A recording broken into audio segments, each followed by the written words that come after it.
Hello students, today we are going to start second chapter of physics, that is the mechanical properties of fluid. We know matter occur in three states: solid, liquid and gas, out of which properties of solids are we studied in the 11th class. In this chapter we will study properties of fluid like hydrostatic, hydrodynamics and surface tension. First we will see what is meant by fluid. Substance which can flow is called fluid. Liquid and gases are called fluid. A fluid is a substance which deforms continually under the action of applied force, and shape can change easily by applying force. Heat flows from, we know heat flows from higher temperature to lower temperature. Like that, fluids flows from higher pressure to lower pressure. That is the due to the pressure gradient. There is fourth state of matter, that is called plasma. Plasma is a gas of ions, free electrons and neutral atoms. Now we will see properties of ideal fluids. First property, it is incompressible. Liquid have definite volume and it does not change due to the applied force, therefore their density is constant. Second, flow is smooth, म्हणजे जी ही layer आहे, जर मी ही layer consider केली तर ही layer या लेयरमध्ये किंवा या लेयरमध्ये जात नाही जोपर्यंत त्यामध्ये रोटेशनल फ्लो होत नाही, जसा की यामध्ये दिसतोय है ना, means there flow is irrotational. Next, it is non-viscous. Viscosity means internal friction of liquid. The ideal fluid does not have internal frictional means they have no viscosity. Fourth property, its flow is steady, means the velocity of molecules of fluid at every time is constant in a time. Their velocity is constant. These are some properties of fluid. Now we will see difference between solid and liquid. We will see difference between solid and liquid. Look at this diagram. When we apply force on solid, they oppose the change in size or shape by developing the restoring force, but fluid develops very weak resistance force or to oppose the deformation. The main difference in solid and liquid is the deformation in solid is very less and deformation in liquid is more. Deformation in liquid is more compared to solid. Next, properties of fluid. First property, they do not oppose deformation, they get permanently deformed, means by applying very small force their size and shape can easily change. Second property, they have ability to flow, means fluids can flow. They have ability to take shape of any container, म्हणजे ज्याही आपण कंटेनरमध्ये वेसलमध्ये ते fill up करतोय तसा ते आकार किंवा size काय घेऊ शकतात. Next, fluids at a rest. यामध्ये आता आपल्याला पहिली डेफिनेशन पाहिजे ती हायड्रोस्टॅटिक्सची. A branch of physics which deals with the properties of fluid at a rest is called hydrostatic. Next, pressure of fluid. Normal force F exerted at a rest per unit surface area of contact is called pressure. We know pressure means normal force per unit area. या ठिकाणी जर मी ही vessel consider केली आणि यामध्ये जी काही समजा fluid आहे तर या फ्लुइडने याच्या सरफेसवर जी काही फोर्स अप्लाय केला आहे, फोर्स पर युनिट एरिया, यास काय म्हणतो, pressure of fluid, means pressure exerted by fluid. आता ही जी काही फोर्स आहे हा कंटेनरवर फ्लुईड एक दोन पद्धतीने करू शकतो. एक fluid force exert force on vertical surface. आता ही जी काही सरफेस आहे या वर्टिकल सरफेसवर परपेंडिक्युलर डायरेक्शनमध्ये, किंवा ही वेसल आहे, ठीक आहे. आता यावर फ्लुईड दोन प्रकारे फोर्स एक्झर्ट करू शकतो. एक म्हणजे वर्टिकल जी काही वॉल आहे, ठीक आहे, यावर या किंवा या डायरेक्शनमध्ये, म्हणजे हे असं, किंवा जे काही बॉटम सरफेस जर कन्सिडर केला तर यावर डाऊनवर्ड किंवा अपवर्ड डायरेक्शनमध्ये फोर्स एक्झर्ट करू शकतात, है ना. The SI unit of pressure is Newton per meter square. We know per meter square is equal to 1 Pascal. The dimensions of pressure are L raised to minus 1, M raised to 1, T to the power minus 2. Pressure is a scalar quantity. Its other units are bar and torr. The conversion between Pascal and bar are 1 bar is equal to 10 to the power 5 Newton per meter square, and another 1 hectopascal is equal to 100 Pascal. Next point आपल्याला पाहायचा आहे तो म्हणजे pressure due to liquid column. ठीक आहे, त्यासाठी आपल्याला एक वेसल कन्सिडर करावं लागेल. Vessel containing liquid having density rho. In a liquid, consider a imaginary cylinder having uniform cross section area A, having height h. ठीक आहे, आता हा जो काही सिलेंडर आहे जे काही क्रॉस सेक्शन एरिया आहे तो काय आहे, ए आहे, आणि याची हाईट काय आहे, एच. आता हा जो काही सिलेंडर आहे कशापासून बनलेला आहे, लिक्विड मॉलिक्यूलपासून, आहे ना. आणि मॉलिक्यूलला काय असतं, वेट असतं. वेट म्हणजे काय, gravitational force acting towards the centre of Earth, आणि याची डायरेक्शन नेहमी काय असते, towards the centre of Earth, means downward डायरेक्शनमध्ये. आता हा जो काही सिलेंडर आहे याचा जो काही बॉटम सरफेस आहे त्याचा एरिया काय आहे, ए आहे, आणि या सिलेंडरच्या मॉलिक्युल्सने जो काही फोर्स अप्लाय केला आहे, ठीक आहे, gravitational force F is equal to काय आहे, एम जी.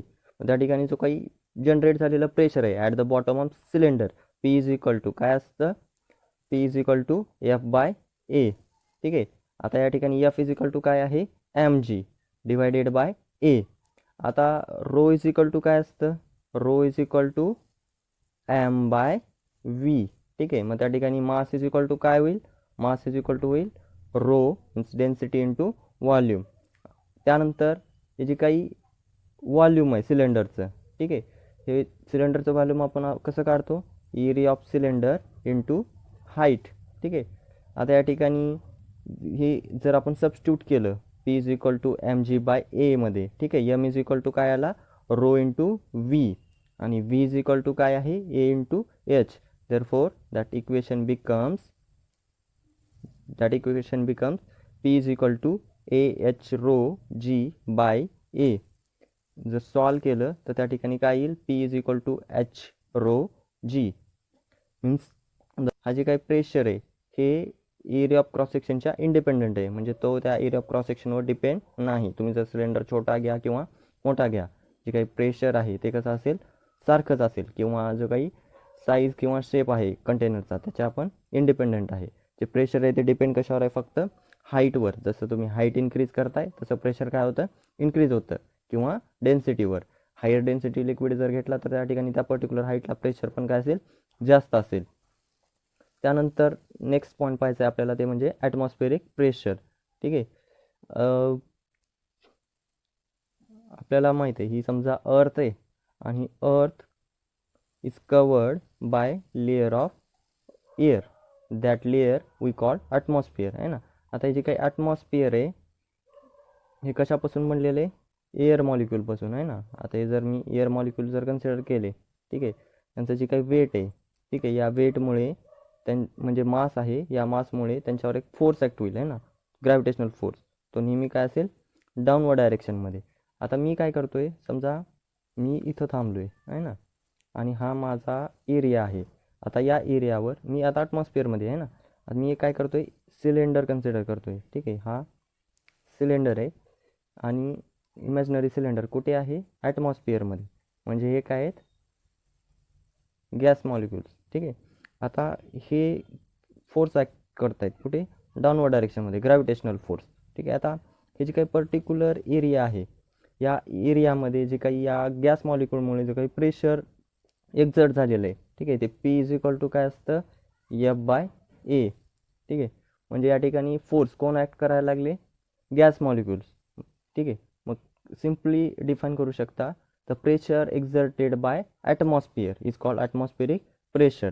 त्याला डिफाईन करू, at any point the atmospheric pressure is a weight of a column of air of a unit cross section starting from that point extending to the top of atmosphere.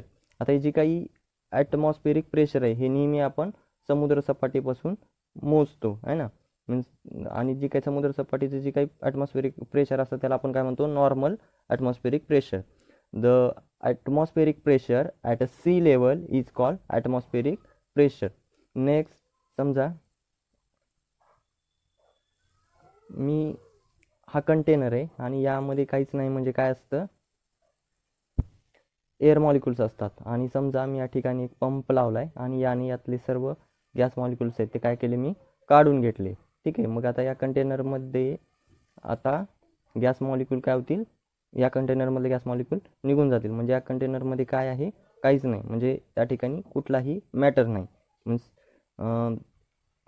Matter नाही. आता हा जो काही region आहे, हा जो काही container आहे, याला आपण काय म्हणतो, यामध्ये काय व्हॅक्यूम क्रिएट झाले. ठीक आहे, आता असा स्पेस की ज्या ठिकाणी कुठल्याही प्रकारचे ॲटम्स किंवा मॉलिक्युल्स नसतात, त्या रिजनला आपण काय म्हणतो, व्हॅक्यूम म्हणतो. The region where gas pressure is less than atmospheric pressure is called volume. Atmospheric प्रेशरपेक्षा ज्या ठिकाणी गॅसचं प्रेशर कमी असतं त्या रिजनला आपण काय म्हणतो, व्हॅक्यूम म्हणतो. ठीक आहे, जे काही परफेक्ट व्हॅक्यूम आहे त्या ठिकाणी कुठल्याही प्रकारचा मॅटर नसतो, म्हणजे त्या ठिकाणी ॲटम्स किंवा मॉलिक्युल्स ॲबसेंट असतात. नेक्स्ट आपल्याला पाहायचं आहे ते म्हणजे आता ॲब्सोल्यूट प्रेशर पाहिजे. ठीक आहे, ॲब्सोल्यूट प्रेशर. आता त्याही ठिकाणी आपल्याला एक सिलेंडर कन्सिडर करायचं आहे की जो फिल झालेला आहे कशाने, लिक्विडने, की ज्याची डेन्सिटी काय आहे, रो. त्यानंतर आपल्याला या ठिकाणी एक सिलेंडर कन्सिडर करायचं आहे, सिलेंडर, इमॅजिनरी सिलेंडर. आता ही जी काही हाईट आहे आपण कुठून मेजर करतोय, तर या लिक्विड सरफेसपासून मेजर करतोय. ठीक आहे, आता या ठिकाणी x1 इज लेस दॅन काय असेल, x2. जो काही सिलेंडर आहे याचा टॉप सरफेस कुठे आहे, x1, आणि बॉटम सरफेस कुठे आहे, x2. आता केअरफुली ऑब्झर्व करा, आता हा जो काही सिलेंडर आहे याचा मी हा टॉप सरफेस कन्सिडर करतो. या टॉप सरफेसच्या वरी काही काय आहेत, लिक्विड मॉलिक्यूल आहेत, ते फोर्स एक्झर्ट करतायत आहे ना, आणि त्यांची जी काही डायरेक्शन आहे ती कुठे आहे, डाऊनवर्ड डायरेक्शनमध्ये. आता जो काही टॉप सरफेस आहे त्याचा फोर्स मी डिनोट करतोय F1ने. ठीक आहे, त्यानंतर आता हे जे काही सिलेंडर आहे हे कशापासून बनलेलं आहे, वॉटरने, आणि वॉटर मॉलिक्यूलला काय असतं, मास असतं, आणि त्यांची जी काही फोर्स आहे, ग्रॅव्हिटेशनल फोर्स, तोही कुठे असतो, डाऊनवर्ड डायरेक्शनमध्ये. ठीक आहे, त्यानंतर आता मी बॉटम सरफेस कन्सिडर करतोय या सिलेंडरचा, की जो x2 हाईटवर आहे. ठीक आहे, आता या ठिकाणी या सिलेंडरच्या खाली जे वॉटर मॉलिक्युल्स आहेत, ठीक आहे, हे फोर्स एक्झर्ट करतायत त्या बॉटम सरफेसवर, कोणत्या डायरेक्शनमध्ये, अपवर्ड डायरेक्शनमध्ये, आणि मी त्याला फोर्सला नाव देतोय F2. आता हा जो काही सिलेंडर आहे हा कसा आहे, रेस्ट आहे, म्हणजे तो मूव्ह होत नाही आहे. याचाच अर्थ काय, जो काही डाऊनवर्ड फोर्स F2 आहे, अपवर्ड डायरेक्शनमध्ये ॲक्ट करतोय, त्याला बॅलन्स दोन फोर्सेस करतायत, जी की downward direction. F2 is equal to F1 plus mg. परत F इज इक्वल टू काय, sorry, P is equal to काय असतो, F बाय ए. मग त्या ठिकाणी F1ला आपण काय लिहू शकतो, P1 इंटू A1. मग F2 इज इक्वल टू काय होईल, P2 into A2. But area is same, therefore A1 is equal to A2.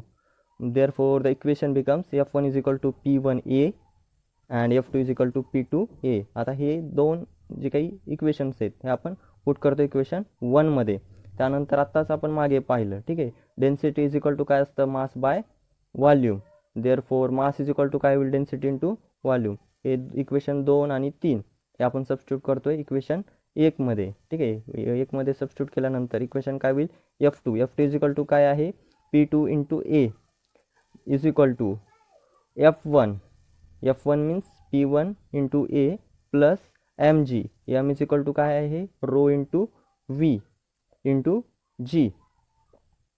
आता या ठिकाणी इक्वेशन काय होईल, P2 इज इक्वल टू, आता A काय आहे, सारखं आहे, त्यामुळे ते काय होईल, कॅन्सल आउट होईल आहे ना. त्या ठिकाणी इक्वेशन काय राहील आता P2 is equal to P1 plus rho G x2 minus x1. आता हे x2 मायनस x1 काय होतं तर हाईट ऑफ सिलेंडर.